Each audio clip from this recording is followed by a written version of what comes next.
What is up, everybody? Welcome back to another episode of the Stirfry. I'm Chef T. I'm Will the Spacekid. And this is our special guest and talented artist, Jay Wells. What's poppin'? All right, Jay. Tell us a little bit about yourself. I know you're a musician, but let the people know. All right, so look. The name is Jay Wells. I'm an artist, so singer, songwriter, producer, musician, dancer. I do it all pretty much. I'm a man of faith, so I love God, love my relationship with God. Outside of that, man, I love to kick it, I love to have a good time. Of course, I'm from Cleveland, and I'm all around. I'm all around. You know what I'm saying? I'm pretty sure they're gonna ask me a lot of questions, so I ain't gonna get too deep. So like go-go dancer, crump dancer, like what type of dancing though? Yeah. All right, so I do like hip hop, contemporary. Okay. Excuse me. Funny thing is, in high school, I actually was taking modern and ballet and stuff for a minute, but I'll do that. Okay. I'll do that no more. Oh, and I'm a line dance champion. What's up? Yeah, don't mess with him. I'm a line dance champ. What's up? Okay. So, how long have you been into the arts and singing and dancing? Does that go back to childhood? It does. I actually started doing music in 2003, but I started doing it just to get away from being bullied. You know what I'm saying? Yeah. So I picked up the clarinet 2003. 2004, I switched to the saxophone and played that all the way up and through high school. I still play it now. But that's what got me started in music. And then in 2008 was the first time I actually started singing, quote unquote singing. Okay. My god brother Keith was like, "Yo, bro, you can sing. It's down the third." And he encouraged me to join the choir. So 2010, joined the choir. And in 2012, started my music career. Okay, so how did you kind of just decide R&B? Because with singing, you could do country, you could do... Yeah, why aren't you a country singer? You got line dancing on your belt. I don't know, you just have different options. But what made you say, I'm going to stick with R&B, I'm going to go hard at R&B? So let me clarify. For everybody who don't know what line dancing is, right? Line dancing is something that's typically country, but if you go somewhere else, they call it hustling. I'm a hustle champion, all right? If you give me a hustle, line dance, as some people call it, I'm going to body it. But why did I choose R&B? Honestly, because at my house, that's really what we listen to a lot. You know what I'm saying? Okay. We listen to R&B, we listen to pop, we listen to funk, soul music. Okay. And so those are the things that just resonate with me. You know what I'm saying? So got you. So who are the artists that kind of got you? So you say you listen to a lot. So who are the artists that kind of got you into it? Wow. Yeah. It's a lot. You know what I'm saying? My parents would play Sade, Luther, Michael Jackson, Prince, Auntie Anita. You know what I'm saying? I mean, but who was that person? Yeah, there's who was that person you saw on TV? We all are kids, we all see adults, and we all say, I low-key want to be that person. Or I want to be better than that person. But, when you're a kid, you think it's impossible. So who was that person on the TV screen? On the TV screen. For me, it was always Michael Jackson. Michael Jackson. Michael Jackson and as I got older, Chris Brown. Because their performances were just out of this world. And so it embodied who I am as a person. You could see theatrics, you could see personality, you seen acrobatics, you know what I'm saying? You seen just an array of just a bunch of different things. It was super entertaining. It would capture your attention and it would lock you in. It would keep you. It would take you on a journey. So all of my music takes you on a journey. So when I perform, I want to do those same things. I want to take you on a journey. So I'm big on those things. So when I would be a kid and looking up, seeing Michael Jackson and seeing him perform and, seeing how everybody knew every single word of his songs and all the dancing and stuff he did, I was like, yo, I want to do that. Okay, so Michael Jackson, definitely different breed. Right. But as far as performers alive, we actually had a huge discussion on one of our episodes. And I basically just justified, in my opinion, that Beyonce is the best performer alive. Agree or disagree. But I do understand 4 other people that are in that box with her, that I understand why people would put them over her. But I'm sticking with Beyonce as best performer alive. I honestly agree. You can't really discuss that. Yeah. Right now, alive, I think that Beyonce is the greatest performer. Okay. When you see Beyonce do what she does, right? Beyonce is fearless. You know what I'm saying? She's able to get up there and, man, she's able to dance, fearless. You know what I'm saying? She's able to bring people together. Like when she did the whole Coachella thing, bro. Yeah, she's crazy. That whole documentary just in itself was just crazy because she's coming from having children and then she's doing rehearsals and to bring out bands and try to incorporate all of this black culture, and like it's so much that she does when she performs that is like you have to appreciate it. And she just has a way of just capturing, like I said, what Michael can do, what Chris know how to do. Man, she's great at capturing your attention and keeping it. So because I always say to people, like, I don't know what Chris Brown or Bruno need to do, because I honestly don't know. But what I do know is, like, to me, I feel like Chris Brown and Bruno Mars have potential to be a better performer than Beyonce. But when Beyonce performs, it's the Beyonce show. When I feel like them, I feel like I'm kind of watching a similar Michael Jackson show. Like when you seen Prince perform, Prince don't perform like Michael Jackson. Mm-hmm. Yeah, and it's epic. But I feel like when you see Chris Brown and Bruno Mars perform, you're kind of like, oh, this is different elements of Michael Jackson. I mean, here and there, it's different. Obviously, they do their own thing. Obviously, two of the greatest performers. But I don't know what they need to do. But I hope they figure it out. So, but it's hard to top Michael Jackson in general. Like, it's just, it's almost impossible. I mean, the thing is, like, do you guys think that performing is kind of falling apart? Like, I feel like the theatrical part of music isn't as, like, relevant today as it was before. Like, before, everybody had their own unique performance and style, and like they would come out with certain different things, and it would make it like more of entertainment, not just you're listening to the music. I think what separates Beyonce and Chris Brown at this point, because I think that both of them are doing great things. Chris Brown can still sell out arenas just like Beyonce. Yeah, right, definitely. You know what I'm saying? But I think what separates them is fearlessness. You know what I'm saying? And the ability to be you. And I think Chris Brown has tapped into this in so many different ways in terms of being artistic. Like, you know what I'm saying? I feel like Chris has been really tapping into his artistic bag where he's like drawing and designing and doing stuff like that. Whereas Beyonce is really like, dude, like, this is my show. And I have a whole vision for this show, and I know I want it to be like this, that, and the third. So, like, when I look at the Beyonce Coachella event, right, when I look at that whole performance, look at what she put into it and how it actually turned out. Like, from the pyroglyphics that she used. So the pyros, those are always good, right? And the special effects in terms of the lighting, in terms of like the smoke and fog machine she used, not in even, terms of like, fans, like, you know what I'm saying? Yeah. All that's important. The fact that like people get paid to like hold these fans, and the fans have to go perfectly with her hair and the background people's hair. Yeah. But that's what I'm saying. Like all of that stuff, amazing. It goes into pre-production. What are you doing to plan for this? Yeah. You know what I'm saying? And so when you look at that, she already has her stage crew and everything doing that, right? And then you look at, okay, well, what is she doing performance-wise? And when she dances, it's amazing because she dances differently than everyone else. You don't see her doing too. Yeah, you don't see her doing like the same Michael Jackson type dances and stuff like that. So I think that's what's separating her and Chris on the dance side. When you see Chris and when he dance, you see a lot of the Michael Jackson dances, or you see a lot of like the famous dances that people are doing now. Like he'll Millie rock, or he'll do like, you know, the woo dance and all that stuff. He'll do all that. Yeah. And those become big parts of his choreo. But when it comes to like Beyonce, she might occasionally throw in a small little Millie rock, but then she break out and she get to doing the dance, or she do so much different stuff. It's strongly planned out, strongly you know, everything. Everyone has a job. She's making a huge spectacle, something to remember, right?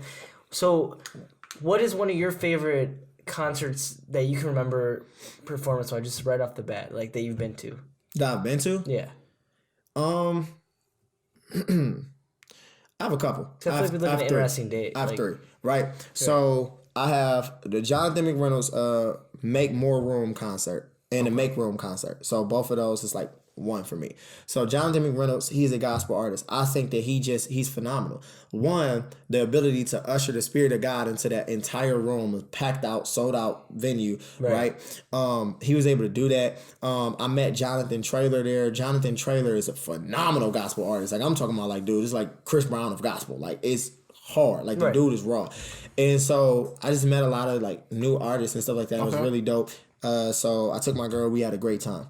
Next is Travis Green. I went to see Travis Green in Detroit in 2018. Travis Green concert was lit. Like, we was lit. Like, you know what I'm saying? So it was so much fun. He's also a gospel artist. So much fun. And then the other concert, I would have to say, is actually Chris Brown. I went when he came to Cleveland for his Fame tour, and I went to that, and he had brought out T-Pain and everything like that. So that concert was actually really fun too. Oh, that must be. And you could really see Chris doing some amazing things. Like he's a dope performer, bro. Like Okay, so dope performer, dude. That's awesome. Basically, you the names from like OGs in the game, but who's new popping on the R&B side right now that you like to listen to? Like, what has made it, in your playlist? Like, just those new heavy hitters. Her.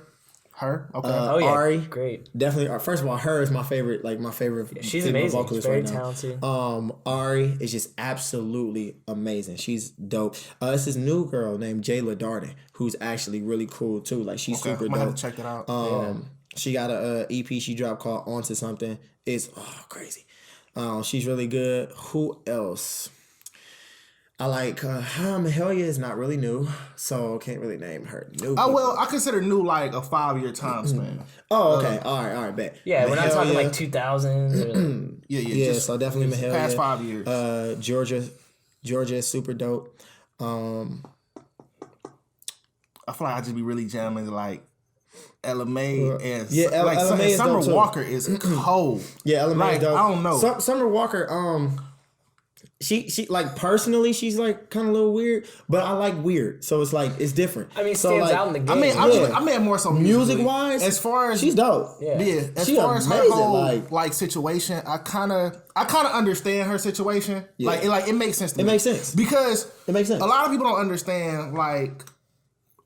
It's so much money on the table that you kind of can't decline. Yeah. Because a lot of people be like, why did she even take the record deal? Listen, the type of money she's making and those opportunities, it's like you can't say no. It's like, do I go to this job making, I don't know, between 15 to 30 an hour, or do I take this record deal that's $1 million or $3 million? Let's just think logically. Well, right. And I don't care how depressed, anxiety I got.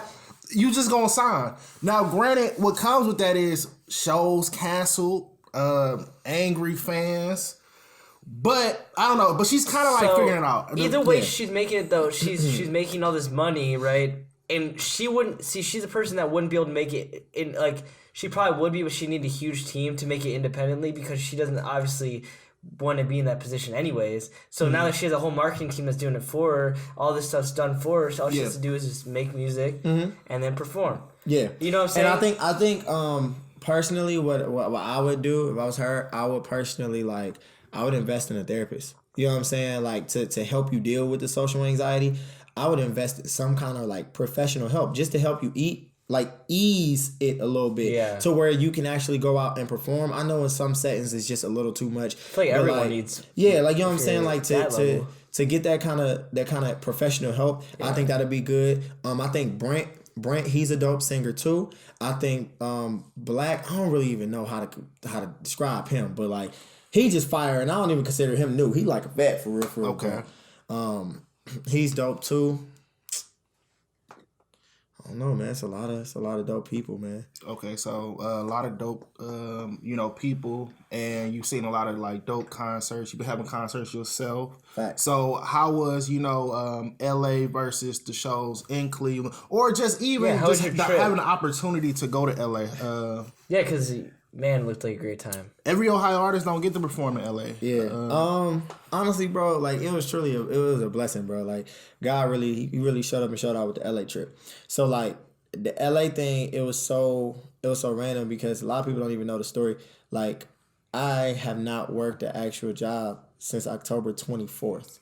Not saying I don't like still work there, but it's like the season was over. So I haven't been there since October 24th. So I've been having to find ways to like make money legally, right? Because I don't do nothing illegal. I don't believe in that, right? So I had to find ways to make bread. So when I got the call to go out to LA for the show, it was like I got the call in October.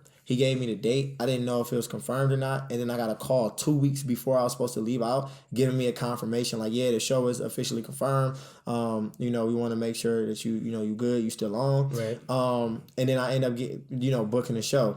The thing about the show is it wasn't a paid show. So I had to pay to actually get out to LA. So I had to pay for the ticket and pay for my own food and everything out there for we had to rent a car out there. So we had to spend a lot of money and between myself and my manager, Chris. And it was actually pretty dope because, man, God bless us to be able to come up with that. So when we got out there, bro, we tried to take advantage of everything, bro. We was hustling when we got out there for real. And it was so dope because one of the things coming from Cleveland, we get this small mind mindset. Right. You know what I'm saying? The small mind mentality. Where it's like, it's a Midwest shit. We'll go somewhere that's huge and we'll really doubt, like, man, can we make it here? You know what I'm saying? We coming from here, can we make it here? And I felt that mentality trying to creep in. And so I would walk around LA and I was literally just singing. I was walking into buildings just singing, just because that's what I do anyways. Yeah. And the people would hear me and they'd be like, yo, you amazing. Like, you this, that, and the third. And they're like, where you from? From Cleveland. And they're like, what? Like, you know what I'm saying? So the fact Man, what are you doing over there? Yeah, like, it's exactly. Yeah. So to be in LA where they're surrounded by people who sing and rap and do all this other stuff all day, and they hear me sing and they're like, dude, you're amazing. It was like, it was fresh. I could really do this. Definitely amazing. Yeah, I could do this. So it inspired me. I had the opportunity to be a part of this dude. His name is Rice Man, right? And he did this YouTube video, and I actually got a chance to see that. Yeah, bro, it was funny, bro. Like, he seen us. We was at Venice Beach. We was going to hoop, and I'm on Venice Beach. I'm a tourist, so I'm hopping in on everything. I hopped in somebody's Zumba dance they was doing outside. We was eating the fresh fruit out there. It was fun, dude. So he seen me. He was like, "Yo, you look like you famous, bro. Do you sing or something?" I'm like, "Yeah." And he was like, "Hey, man, you want to be in my YouTube video? I'm a YouTuber." Yeah, what's up? So he put me in the YouTube video, and then that gave, like, when I say crazy results, like crazy results. Yeah, like, the dude has over 1 million subscribers. I never knew. So that was random. I got to kick it with my cousin Chaz. So Chaz, as well as Happy, and I think there's a third member too. They make up this production team called the Aristocrats. They have worked with tons of people in the industry. I actually had the opportunity to be in the same studio Michael Jackson recorded all his music at. Crazy. He actually designed a room in the studio that's still in the same, the same way he designed it. It's the same exact thing. They have like a wall with all his plaques and everything that he donated, as well as his glove and hat in there. So that was really dope. We got to go to a Clippers game and be like mad close to a Clippers game. So that was super fun, bro. So I got to link up with a lot of fam that I had out there, a lot of friends I had out there. We got to try a lot of their food out there. And then we get to the actual concert itself. The concert itself, I did a pop-up concert on Sunday. Randomly, my homie Tiffany, she is a performer out there, and she took me to the spot where she performed at. They brought me on stage, had me perform with a live band I never practiced with, and we did 2 songs and killed it.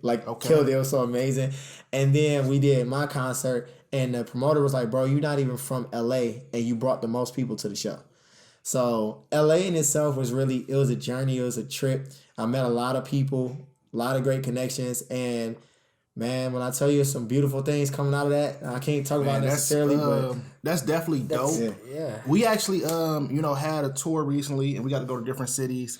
And the craziest thing, which I know you saw in LA, was watching the value of our dollar go down. Like I don't know, man, because we all spent a lot of time in Bowling Green. The value of the dollar there is crazy.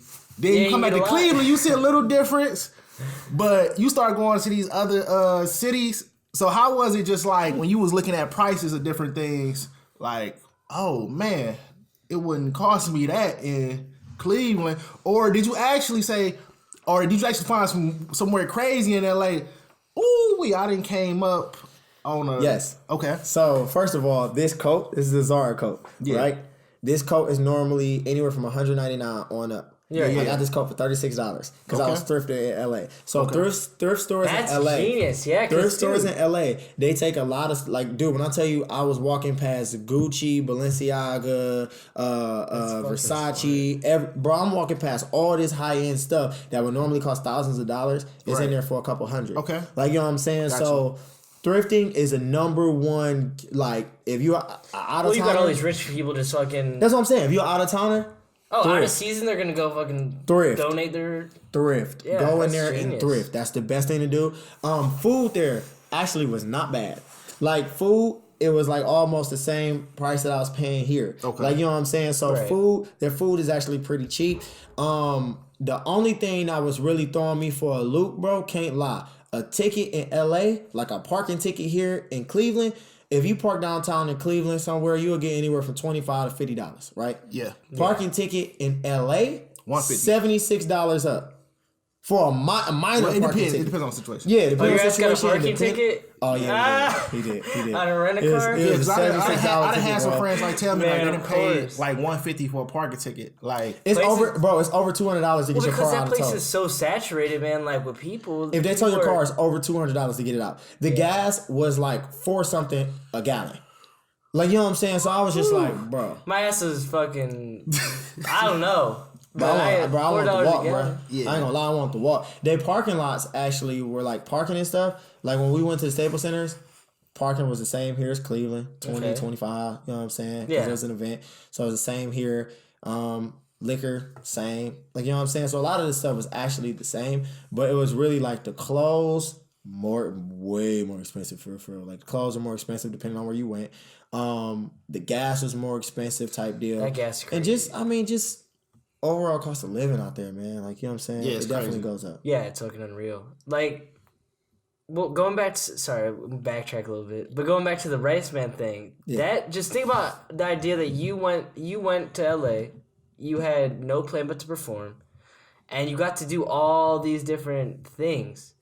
That was showing that you were meant to be there, in my opinion. Yeah. Like, the Rice Man thing. That's crazy. It got our video. So, you know how many people commented on our music video that you did just from the Rice Man? They're like, I'm here because of Rice Man. Who else here for Rice Man? My phone was just blowing up with fucking people commenting just over and over again. It got over 500 more views.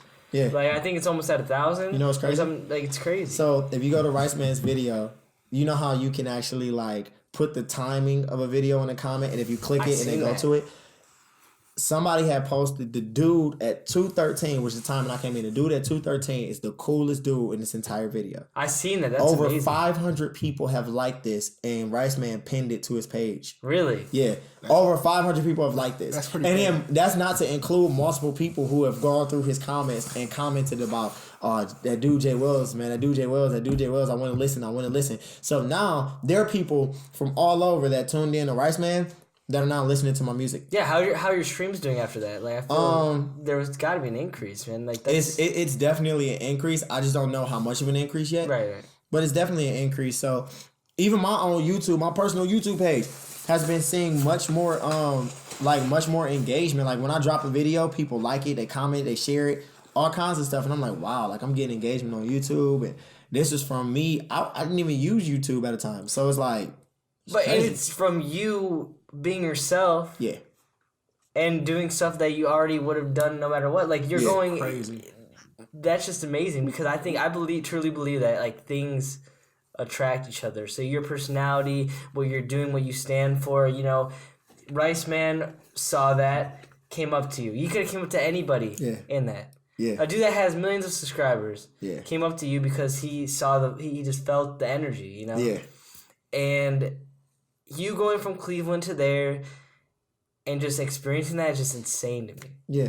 2019 has just been an insane year. Like, when I tell you 2019 has been such a blessed year, like, God really blessed this year, because when you look at it, I started off 2019 and I went to New York for New York Fashion Week. First of all, coming into 2019, shout out to Sherry Dennis. That's my sis right there. Coming into 2019, I had the opportunity to open for Sherry Dennis, who was a former Bad Boy artist, and they was doing a docuseries. BET was doing a docuseries on Sherry Dennis, and I got to open for her. So I got to make connections with BET that I'm still really cool with to this day. Really good people, you know what I'm saying? And that was an amazing performance at Medusa, right?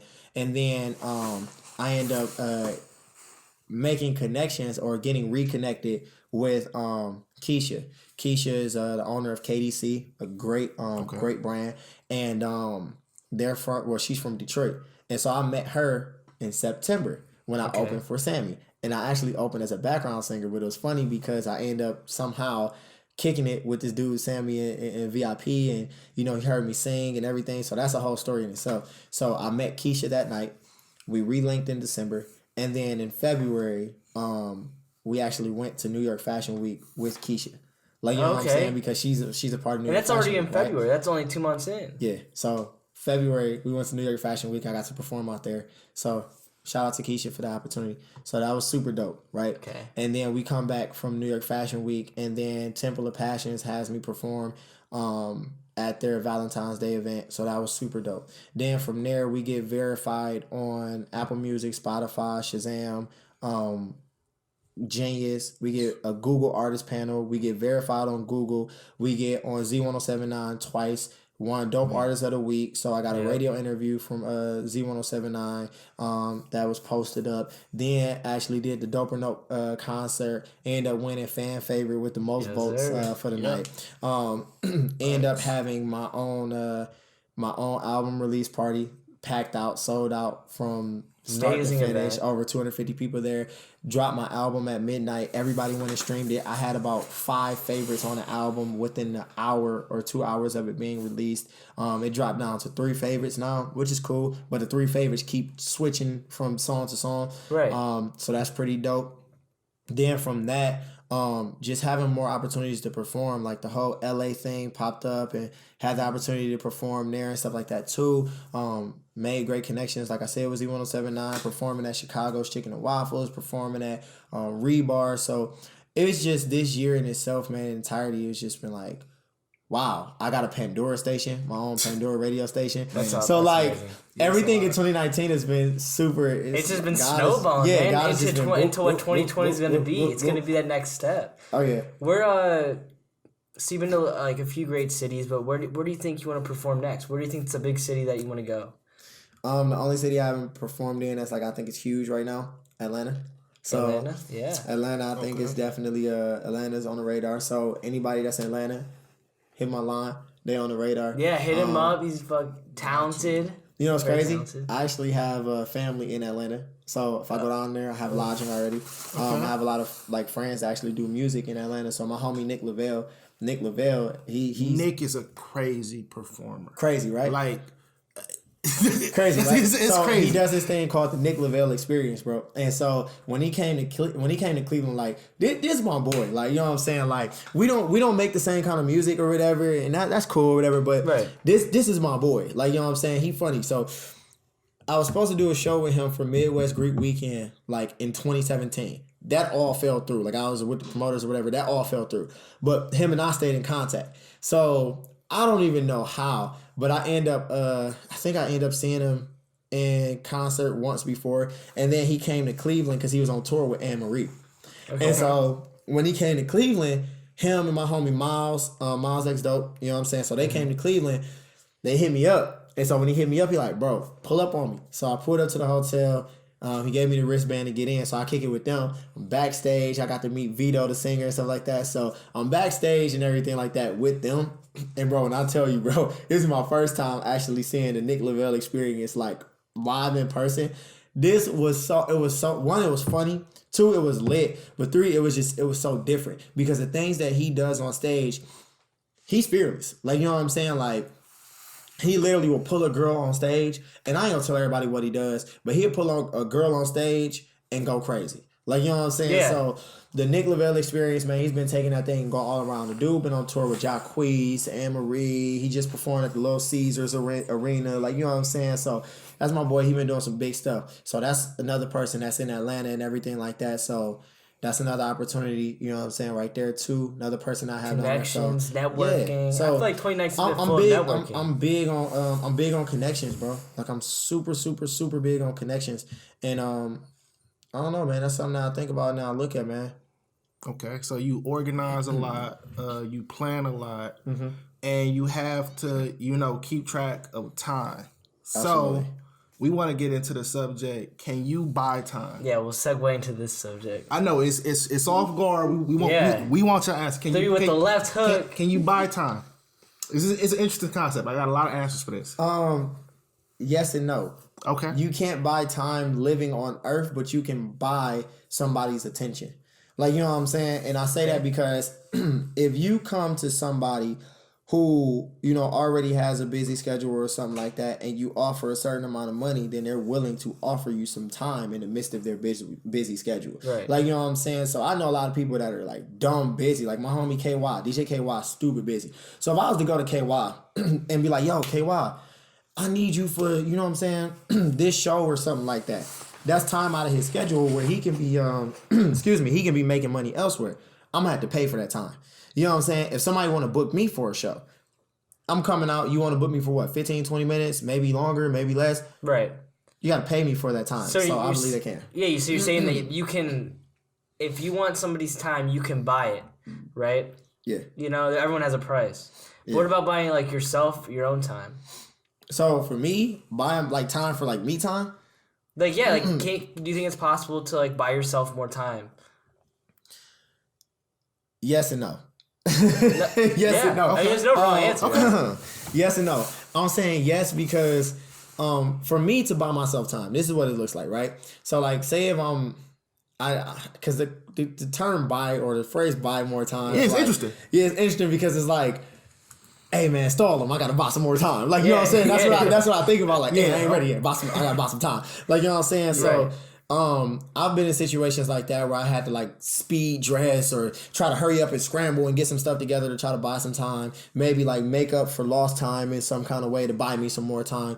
But really, when I think about me time, like just me to myself to be able to unwind and stuff, the way I buy time with that is simple. I start saying no.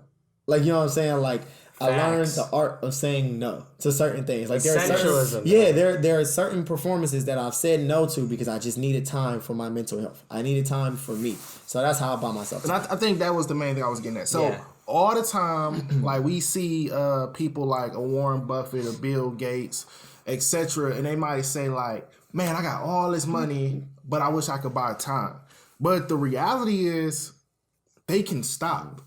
Like they're at a point of having so much money, having these successful businesses that they could sell, stop, be fine the rest of their lives. Like we're talking about people with $70 billion, $80 billion who could literally stop and they could go on those vacations they want to. But you're making a choice. So I feel like a lot of things, kind of like how you said, I could just say no. Like that's the same concept. Like literally, you could just say no. Like I feel like. Going into like 2019 and where we're at now is people feel like there's not enough time.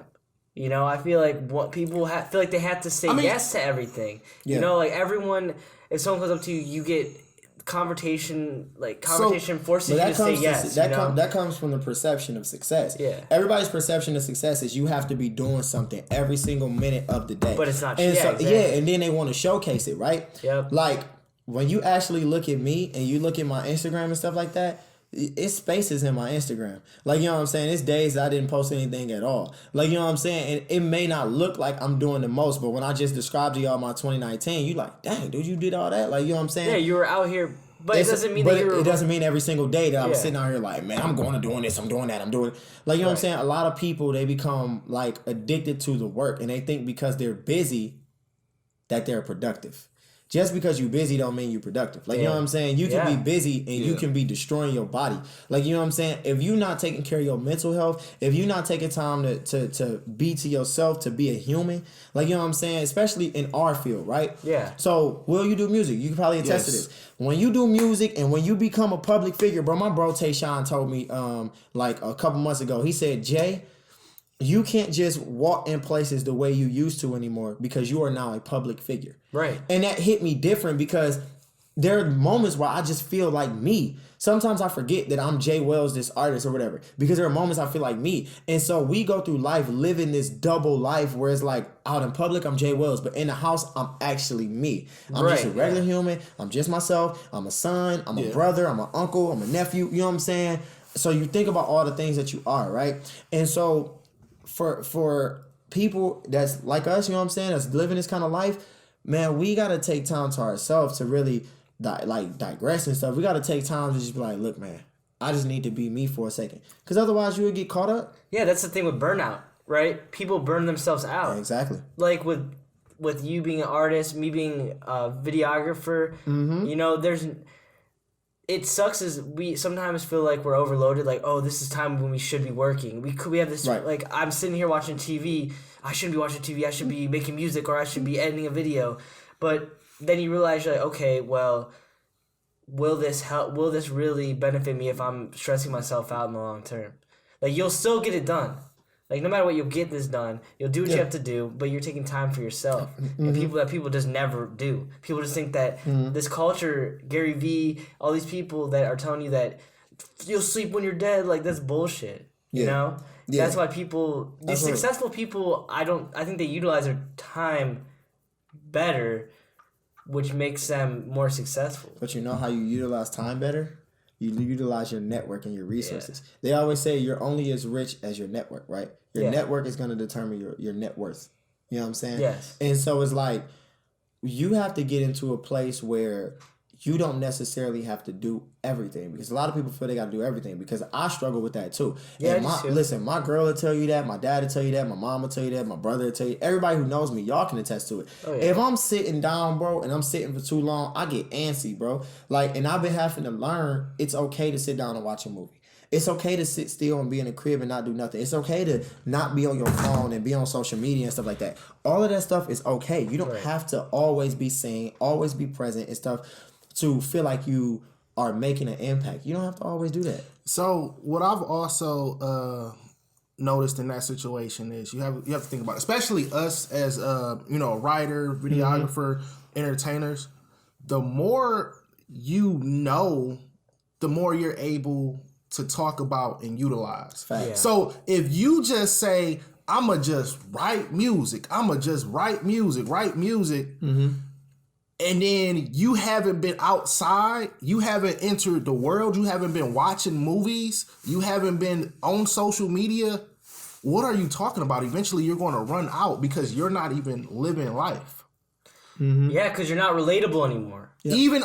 Even with like doing videos, if you were to just sit in your house, edit videos, and let 3 years pass without you leaving your house, you don't even know what the new programs that's offered. You let 3 years pass. It's probably an upgrade to your program, different equipment that exists. You don't even know because you've been like a hermit, schemes. Just not even really like you have to utilize what's going on in the world and add it to just your own experience. To like if you're doing anything creative, there's no way around that. If you're going, you can't be in the present. I agree. Like you can't. There's no possible way that you can have a successful life when you don't even live in the life. Yeah, and I think, man, a lot of people is painting success. Now I ain't gonna come for nobody's like whatever they determine as success. You know what I'm saying? But success, a lot of people paint success as like, man, I want this big house. I want this new whip. I want all the new whips. I want multiple whips. That's what success looks like for them. You know what I'm saying? And so they're going to try to do what they can to attain it. But the thing about it is this. When I look at me and personally what I consider success, I consider success, like, you know what I'm saying, to be surrounded by love. Right. Okay. To be walking in purpose. So impacting everybody's lives. You know what I'm saying? Yeah. Even if it's just one person, I want to impact lives in a positive way. I want to inspire people. That is my success. To know that my family is well taken care of, that they're okay and they don't have to struggle. That's success for me. I don't care about how big the house is. I don't care about how many cars I'm driving. I don't care about none of that. Just going to have that. Yeah, if my family is okay, they're good. They don't have to struggle. My kids, they good. My kids, they nice. You know what I'm saying? I'm good, right? But I'm starting to really understand that you can do so much more with less. And God can do so much more with less. You know what I'm saying? So it's like, for me, for example, I don't have to be on Instagram posting content because my manager has my social media account.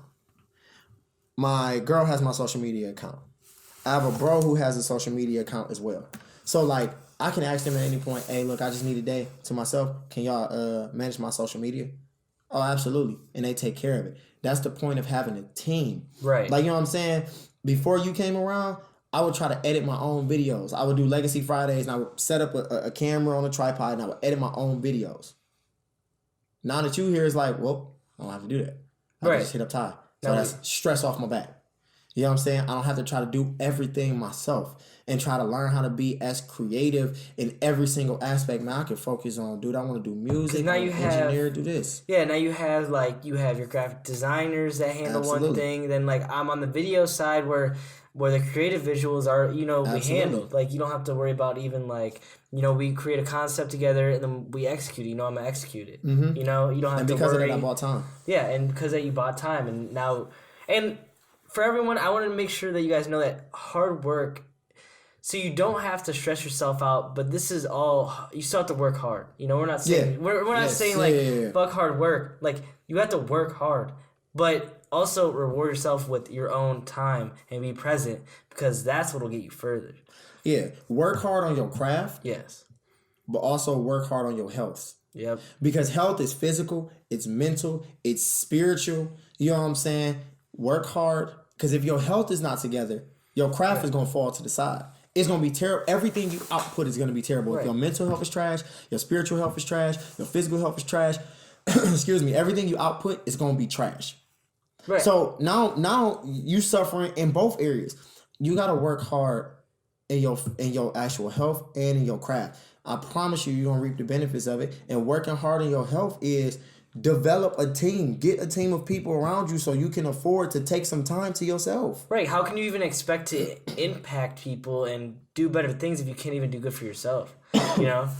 Like that's the thing is take care of yourself first and other things will fall into place. Exactly. If you know that you're working hard, if you know you're taking care of yourself, naturally things will fall into place, by keeping up consistently, working hard, taking care of yourself, taking care of your family, taking care of loved ones. People see that, people can feel vibes to that. There's just something that people can feel, And just, it's really common sense. I don't care what you want to do. I bet the person that you look up to, that's the highest form of success, they have a team. If you want to be the richest person, Jeff Bezos, he owns Amazon. It's a team across the whole country. If you look at directors, I never heard of nobody that made a movie that's literally like you can go to the movie theater and watch it.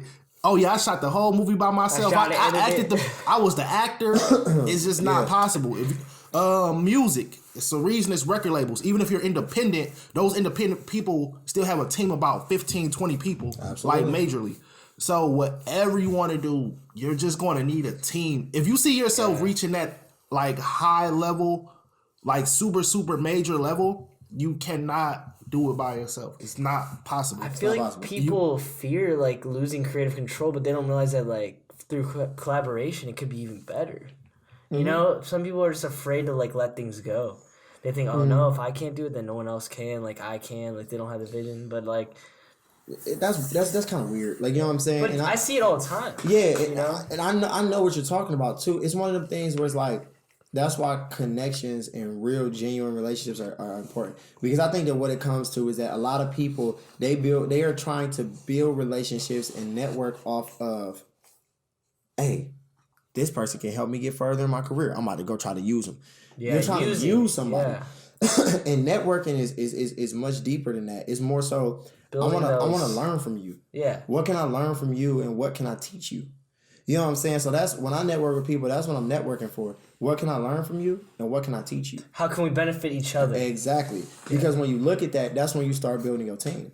You know what I'm saying? And so once you start to develop that rapport with that person, now it's much easier for y'all to collaborate on creative ideas. Because, yes, when you first meet somebody and you say, hey, this is my idea, and they have a completely different idea, y'all gonna butt heads and y'all gonna beef because you don't know this person. You don't know if they're willing to compromise and you ain't willing to compromise on your idea. Right. So y'all don't know how to work together to make it all come together. So that's why a lot of people be like, look, I stopped working with this person because they just ain't see my vision.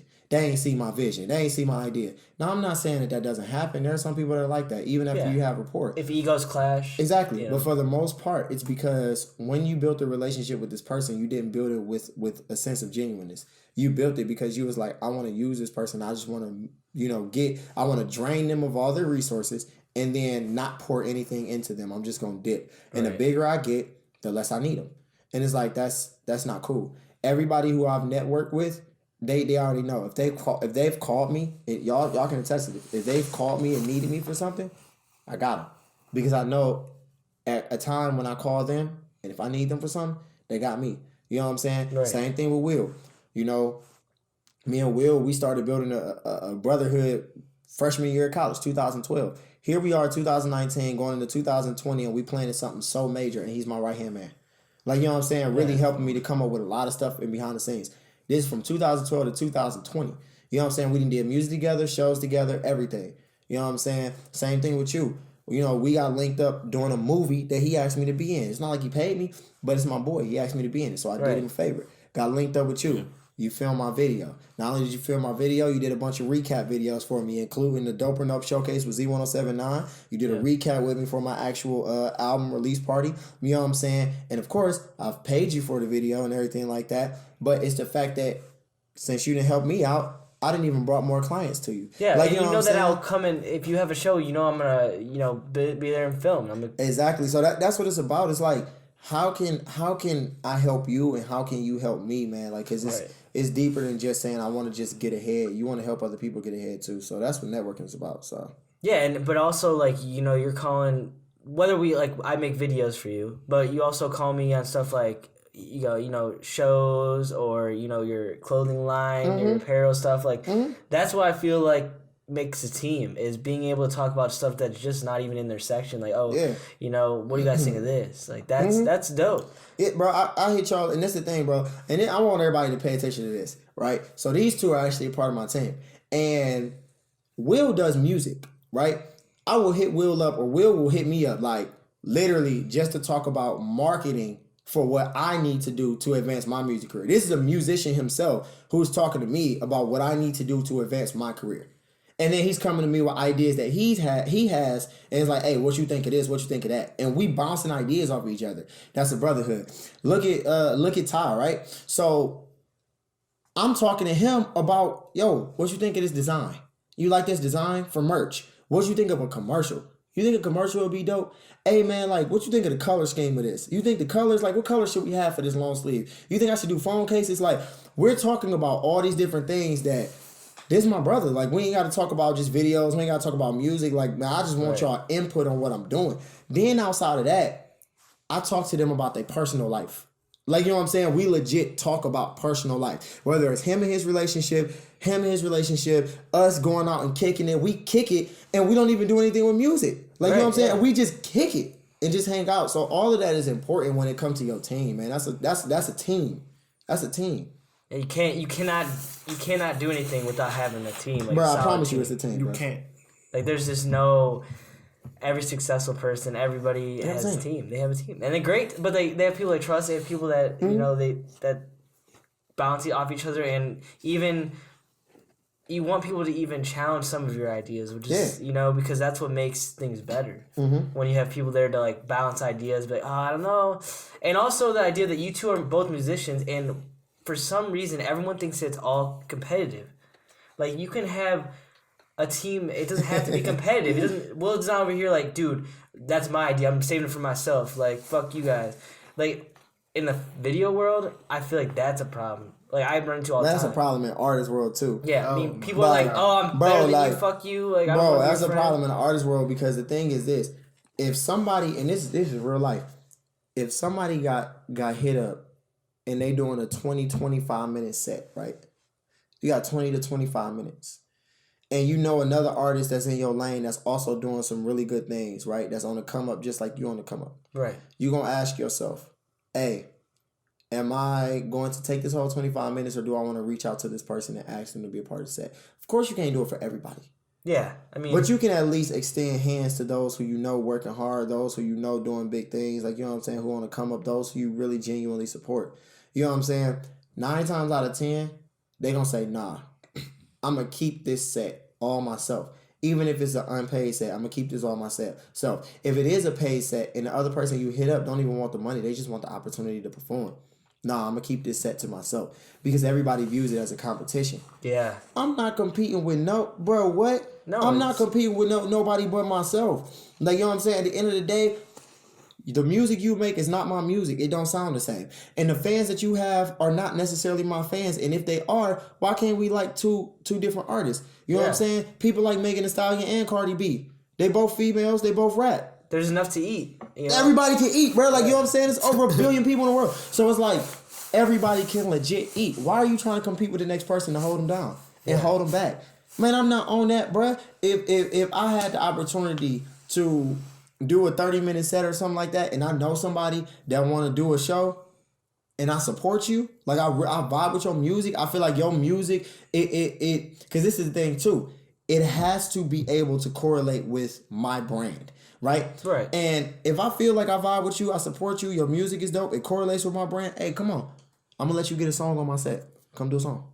Come perform. Yeah, because I want you to have the same opportunities that I have. Because this is the thing, and this is what I said the other day. A superstar is not worried about other stars shining because they understand that they're going to shine too. Yeah. All the stars that's in the sky, man, all them stars shining. Some shine brighter than others, but they still shining, and you still see all the ones that shine, right? Yeah. Yeah. Why am I going to hate on another person who has the potential to be a superstar? Why would I stop them from shining just because I want to shine bright? I can still shine while you're shining when we can shine together and we can light up the stage together.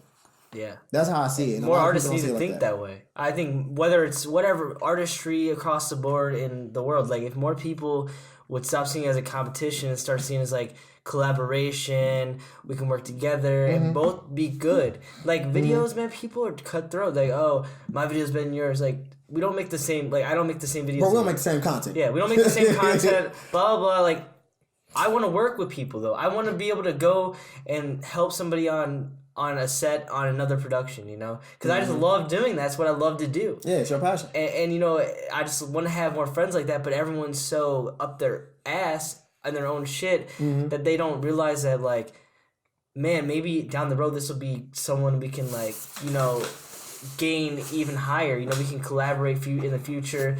Whether I grow or he grows, you know, it doesn't matter. Like, we'll have that connection with that bond, and it will make something even better than, like, what I could do by myself. Absolutely. You know? Man, two heads are better than one. Yeah. And, excuse me, a lot of people, they just, I don't know, man. A lot of people are really selfish when it comes to egos, man. Yeah, man, it's egos, bro. And everybody thinking, like, can't let it go. If I bring you up here, man, you going to take money out of my pockets. How? Yeah, or he'll be like, you'll steal the show. Yeah, you'll steal the show. Maybe like, just stop worrying. The first problem is you're worrying about you worrying that about somebody stealing your show, bro. If you focus on your show, bro, you ain't gonna worry about nobody else stealing the show, bro, because your show just gonna stand out. Yeah. You know what I'm saying? Your show just gonna stand out. You ain't gotta worry about nobody else stealing nothing. Because if you are more focused on yourself, you wouldn't even worry about that in the first place, and your show's gonna be you. You're going to have your best show because you're focused on yourself. Bro, Beyonce did a whole halftime performance with Bruno Mars. Not now one of them was worried about the other person stealing the show because they knew what they was bringing to the show. Yeah. Like, you know what I'm saying? Like, I know what I'm about to bring to this show. I know what you're about to bring to this show, and we both about to have a good time. Yeah. Now, there's a thing of friendly competition. Yeah. Friendly competition is healthy. You know what I'm saying? I think it is healthy because what you're going to do is you're going to challenge that person to bring their best. Yeah. And you're going to help to encourage them. So I'll challenge Will. Like, you know what I'm saying? I'll challenge you. It's friendly competition. I done challenged Bird before. You know what I'm saying? I done challenged Bird on the bars before. Bird is a phenomenal lyricist. I done challenged him on bars before. I done challenged Noe before. You know what I'm saying? I done challenged any artist that I'm close to, I'm going to challenge you. And it might not look like, hey, I bet I make a better song than you. But if I'm in the studio with you, it might be, oh, yeah, go ahead, write your verse. And I hear your verse, and then I'll write something so crazy. And then I perform my verse, and I'll be like, hey, I ain't going to hold you, man. You got to come harder. Yeah. And even that subtle thing, after you hear my verse, and then I tell you, hey, man, you got to come harder than that. They like, oh, man, let me rewrite. Yeah, it's going to level you up. Yeah. It's going to level you up. So if you don't have if you don't have that, so if you don't have healthy competition, then you'll be complacent. Exactly. Like, you do need that. Like, you need somebody to always be better than you so you can get better. Exactly. Yeah, that's true. But you don't need people who are on the same lane as you or that are better than you that are just like, no, I don't want to give this person an opportunity. Yeah, if they're shitting on you. Yeah, if they're taking out of the time instead of being like healthy criticism, if some of the people you're performing under an opening for, if they're coming to you and like, hey man, you should really work on like this part of it, I think it'd be really good. You take into, okay, thank you. But if some dude walked out and was like, man, I can't believe you opened for me, like, your thing was all shit, it's totally different, ball game. You're like, fuck this guy, like, then I don't need you. I'm going to prove to you, and I'm working on myself, and I'll prove to you. Exactly. It's just crazy to me that people are so egotistical and self-centered that they don't, think about other people. Absolutely. What was your thoughts on that? Like, the whole, like, artists trying to pull each other down. Yeah. So I just always felt like I got it. Like, I'm not worried about I'm not worried about who else is performing at this show, who's the undercard, the main performer, where my slot is at, because I just know myself. I'm confident in the music that I bring, that people are gonna be able to say he had a great performance. His lyrics were great. His songs were great. Whether or not, I don't know, you might feel like somebody else had a way better performance. That's cool, as long as I know, like, I did what I needed to do. And I gave my product and my all. It doesn't matter. If anything, I'm like, okay, you said they had the better performance. What did they do? Well, shoot, he hit 3 backflips in the air and he had a smoke machine. Okay. And I'm like, oh, okay.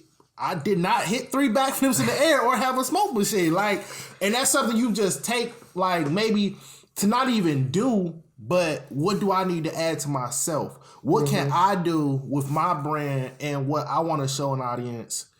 And kind of just sit back and really reflect on yourself. I think people have a problem with reflecting on themselves and more so reflecting on somebody else and creating an enemy where that person is really unfazed by you and continuing to just live their life. Yeah. A lot of people I know have just enemies, but it's not even an enemy because they don't even know that you're angry or understand why you're angry.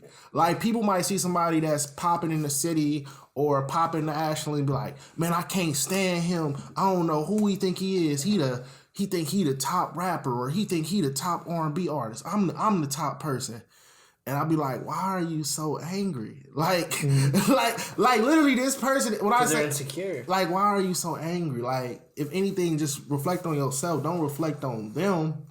Like, just, I don't know. That's just how I feel on it. Like, yeah, I don't personally even like using that whole, like, I'm the king, I'm the best, I'm this, that, and the third. Because I feel like, man, at the end of the day, bro, did my music inspire you? Did it impact you? Yeah. Did you love the performance? At the end of the day, I don't care about all that title stuff. Type of way? You know what I'm saying? I don't care about all that title stuff. I don't have to be the greatest singer to everybody in the world. I don't have to be the GOAT. I don't have to be the king. I don't have to be none of that stuff. Because that stuff is irrelevant. Those are titles that you give yourself. Yeah. You know what I'm saying? And when you self-proclaimed, it's like, what value does that hold? Versus where you have a whole audience that's like, I ain't know who Jay Wells was before, but I got to check him out. No, he hard. Like, you know what I'm saying? My goal is every time I perform, I want to have the most memorable performance that I can that night. Like, you know what I'm saying? I want people to walk away and remember me. Right. Even if it's like a competition or whatever the case is, Z1079 thing. Even though I didn't, win the actual showcase, that was cool. Like, you know what I'm saying? My boy Connie's son won. Shout out to Connie's son. Yeah. You know what I'm saying? It was cool that I didn't win that. Because when I walked away, there were so many people that were in the building who said, I did not know who Jay Wells was, but I'm hip to him now. Because this dude performance, wow. This boy, his music, wow. Yeah. You know what I'm saying? And that's, to me, that's I mean, shit, you won fan favorite. Exactly. Like, that's the majority of people that were there or at home. Like, yeah. That's what I'm saying. So it's like, we had over 900 votes that night. Over 900 people voted and said Jay Wells needs to win this, right? And I still never once said anything like, I'm the greatest. I'm the king. I'm this, that, and that. For what, bro? Yeah. For what, bro? Like, I just want to keep working. You left it on the stage. Yeah, I just want to keep working, keep getting better. I think, like, the whole, like, greatest king thing is cool. I must have a problem with, like, stressing it. Like, if I'm, scrolling online or even in person and I see something, I see a post, Jay was like, hey, I feel like I'm the king of R&B right now. That's cool. Yeah, that's cool. But the problem is when, like, this is an everyday routine. Like, I said it once, I'm going to say it again. Like, when it's Monday through Sunday, like, I don't know. It's like, are you okay? Like, I don't. Whose attention are you trying to get? Like, what's going on? Like we saw the post Monday, bro. It's Saturday. Like I don't. Stop pressing. Yeah, I have more problem with just like people stressing it over and over. Like you never have to really stress something. Like get your statement out. Everybody's entitled to their own opinion, definitely, and then just let it be. Now, if somebody bring it back, it's different. Like, if you say I'm the king of R&B on Monday and somebody don't see it or hear about it until Friday and they address it, respond. I ain't got no problem with you responding. But if you personally got to bring it up, I'm talking about ain't nobody in the comments. It's just you Monday through Sunday. On the top of the mountain screaming, I'm the king. Yeah. Everyone look at me. Yeah, you need to reevaluate a lot of things. A lot of things. Yeah, and the crazy thing is, I think that it's kind of like a very small portion. I say that it's a very small portion of people who I feel like would rather me step out and really start being on some like almost arrogant stuff, where it's like, Jay, you make this kind of music, like you know you dope in performing, you dope in music, you just a dope person, so. Man, you need to be stepping on people's necks. You need to let people know who you are. Walk in, man, I'm Jay Wells. I'm like, that's corny. Like, you know what I'm saying? Yeah. That's always been corny to me. I don't like that. Like, that's always been corny. I don't even know how you do that as an R&B singer. I don't think I've ever seen anything like that. Like, I've seen people, I mean, I'm just trying to think, like, I don't know who does that as an R&B singer. Man, like you see it around. I don't never see this. When you're in the community, you see it around. A lot of people do get hyped up like that. Like a lot of people get hyped it happens up all the time. Like, you know what I'm saying? They're for real. Like, whether it's here in Cleveland or even outside. Like when you travel places, you see this stuff. People will walk in and feel entitled. Like, I'm this person and I'm that person. I mean, when you reach a certain stature, like if you Drake and you walk in, you don't even have to say who you are. Why? Because you have to say it, yeah. Bro, listen, my thing is this, bro. Your legacy, it precedes you, bro. You know what I'm saying? Yeah. So it's like everybody know who you are when you walk in the room because we know your music and what you've been doing. And that's how I am. And that's your brand, though. See, your brand is more of a humble, like, people look to you. You're not that cocky arrogant guy. Your whole brand is humble. Jay Wells is a humble individual who makes music out of, love for music and love for the game and everything like this. Like, that's your brand. Yeah. That's why I was like, all that other stuff, bro. It's corny. It is corny. And I'm fucking sick of seeing it everywhere. Yeah. The real people that win are the people that, they know what they got. They don't have to say it. Yeah. That's fact. And the crazy thing is, I used to focus so much on, man, what am I doing wrong? And I don't see all these many people supporting me and stuff like that. I bet if I made a sex song, they'd do it. Guaranteed fact they would. I bet if I made a club song where all I'm doing is bragging about money and whips and cars and all that stuff, I bet they'd do it. I bet they'd jump on it. Because the thing about it is this. I know what I bring to the table creatively. I know I make bangers. Period. And that's period. I know I make great music. I know that when I perform, people love it and people are super in tune. They remember it. I know that when people hear my music and hear me sing or hear me rap, they love it. And I know that the content I'm dropping is real and it's relatable. But at the same time, there are some people who's like, they would rather pay attention to, the flashy life and all that stuff versus paying attention to anything else, which to me is cool because it's almost one of the things where it's like, hey, look, man, in time, them numbers is going to skyrocket. And I believe 2020 is that year. So, yeah. Yep. We seen it happen in 2019, bro. You seen everything that happened. So, man, I'm just letting God do his thing, bro. And I'm just chilling and the time of me waiting, bro. I'm chilling. I'm talking to people, building genuine relationships with people. Patient, yeah. Yeah, that's a good place to end the podcast, Jay. Thank you. That was amazing. Truly amazing having you on the show. Do you want to tell the audience kind of where to find you at? Absolutely. I'm sorry. Actually, somebody just hit me up about a show. Like legit just hit me up about a show on January 8th. So now it's looking like I might have a show in January and I already got stuff in February. So, love stuff, bro. But to find me, everything is at The Legacy of Jay. So, THE. Y'all can spell legacy because I know people be like, is it duh or the? It's the THE, Legacy of Jay, Jay. And that's Instagram, Twitter. Snapchat is Hollywood J. They won't let me change it, which kind of sucks. And then Facebook, if anybody has Facebook, it's just Jay Wells. So, yeah. Or you can search me up on Google. Search up Jay Wells, musical artist. That will literally just pop up my artist panel and everything about me for real. So you can find my Pandora station there too. So awesome. Anything else you want to say? Man, get ready for 2020. Like, you know what I'm saying? Stay prayed up, y'all, and get ready for 2020. You know what I'm saying? We got a show February 15th, a show February 22nd. In the summer, it's just... I wish I could release the information right now, but I cannot.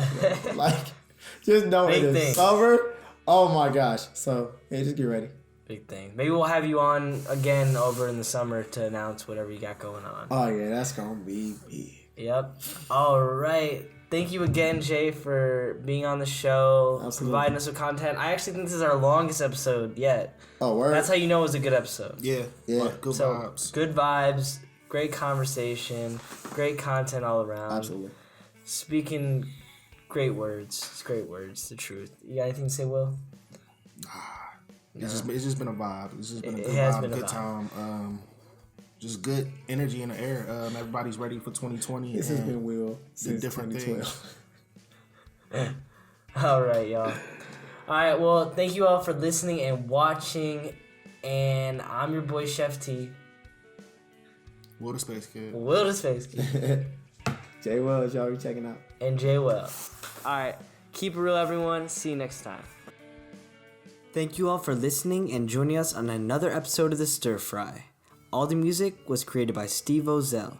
Check him out on all streaming services at Stevo Music, spelled ST3V30 Music. Also, if you enjoyed this podcast, please subscribe and leave a review. We'd greatly appreciate it. See you next Tuesday when we talk with another part of the Lost in Visions team, Nick Lotz. In his words, with 2 Z's, because they sleeping on me. He's an amazing artist and one of my close friends. We discuss his inspirations and motivations, and we also talk about 2019 and what we expect out of 2020. It's a great one. You're not going to want to miss it. So have a great New Year's Eve. Be safe and see you next year.